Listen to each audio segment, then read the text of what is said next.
We'll be working primarily from the access point's graphical interface because that's the one you're supposed to know. But be aware that you can manage your autonomous access point in many ways. One of them is to connect to the CLI, and you can connect to the CLI using the console ports or by using Telnet or SSH to the access point. Every access point in the Cisco line can be set in autonomous mode or in a controller-based mode. It's a different firmware, and you have to move from one to the other if you want to switch from one mode to the other. But if the access point is in autonomous mode, it has at the back a console port that you can plug into and manage the IP from the CLI from there. If your access point connects to the network and it has an IP address, you can also telnet to the IP address of that access point to manage the access point. If you have an IP address as well, you can use HTTP to connect to the access point. That's what we'll do most of the time. And then you have a graphical interface from where you can configure the AP as well. Remember Cisco Prime Infrastructure?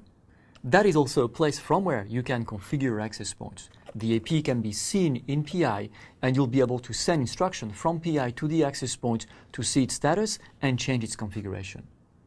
Once you receive your access point, the first thing you want to do is configure that access point. And you can do it a few different ways. Of course, if you have the APs and it has power, you can connect to the console, and that's the first way. And the AP doesn't need anything but power there because you're directly on the access point.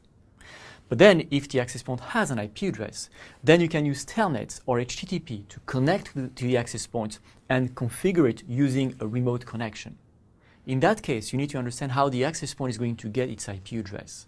By default, when the AP connects to a switch, it's going to try to get an IP address using the HTTP. And if it fails, because wherever it connects doesn't provide an IP address, it's going to try for a while, and then it's going to revert to a default IP address, which is 10.0.0.1. Be careful, /26. So it's not a /24 network, it's /26. So if you're on the switch where the AP has an IP address obtained from a DHCP server, you'll need to find what the IP address is. If you are on a switch where there is no DHCP service, then you'll need to connect yourself on the same switch and then get yourself an IP address in the 10.0.0.0 subnet /26, and then you can HTTP or Telnet to the access point IP address 10.0.0.1. So let's connect our access point to a switch, let's give it an IP address, and then let's have a first configuration.